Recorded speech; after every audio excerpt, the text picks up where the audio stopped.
খুবই রিজনেবল প্রাইসের মধ্যে আপনাদেরকে হাইলাইটার, ব্রঞ্জার এবং হচ্ছে ব্লাশ অন দেখাচ্ছি। তো আজকের যে ভিডিওতে আমরা দেখাবো একদম রিজনেবল প্রাইস, মাত্র 190 টাকায় পেয়ে যাচ্ছেন এই ব্রঞ্জার, এই হাইলাইটারগুলো। এটা হাইলাইটার এবং ব্রঞ্জার হিসেবে কাজ করবে, দুইটাই হিসেবে ইউজ করতে পারেন।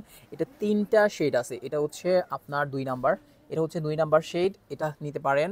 এটা হচ্ছে 190 টাকা। তারপর হচ্ছে এটা হচ্ছে 3 নাম্বার শেড, এটাও কিন্তু অনেক পপুলার একটা শেড। এটা হচ্ছে 190 টাকা, একদম reasonable price. Student budget friendly যারা চাচ্ছেন তারা নিতে পারেন এই হাইলাইটার এবং ব্রঞ্জারগুলো। এটা হাইলাইটার এবং ব্রঞ্জার হিসেবেও কাজ করা যাবে। এটা হচ্ছে 1 নাম্বার। তো 1 নাম্বার, 2 নাম্বার, 3 নাম্বার, তিনটা শেড আছে। তিনটা শেডই দেখাই দিলাম। এটার মধ্যে আবার ব্রঞ্জার আছে, সরি এটা হচ্ছে ব্লাশনটাও আছে। ব্লাশনটাও নিতে পারেন যার যার লাগে। ব্লাশনগুলো পেয়ে যাচ্ছেন 190 টাকায়। এটারও তিনটা শেড আছে। প্রথম এটা হচ্ছে দেখাচ্ছি, এটা হচ্ছে 2 নাম্বার শেড। 2 নাম্বার শেডের পরে আবার হাতে আসতেছে হচ্ছে 3 নাম্বার শেড। এটা হচ্ছে 3 নাম্বার শেড। 3 নাম্বার শেডটাও যার যার লাগবে নিতে পারেন। এটার মধ্যে তিনটা শেড, তিনটা শেডই কিন্তু খুবই পপুলার। এটা হচ্ছে 1 নাম্বার শেড। এটার মধ্যে তিনটা শেড, তিনটা শেডই দেখাই দিলাম। তিনটা শেডের মধ্যে যার যেটা লাগবে আপনারা এখান থেকে স্ক্রিনশট দিয়ে নিতে পারেন এই ব্রঞ্জার এবং হচ্ছে ব্লাশ অন, ব্রঞ্জার এবং হাইলাইটার।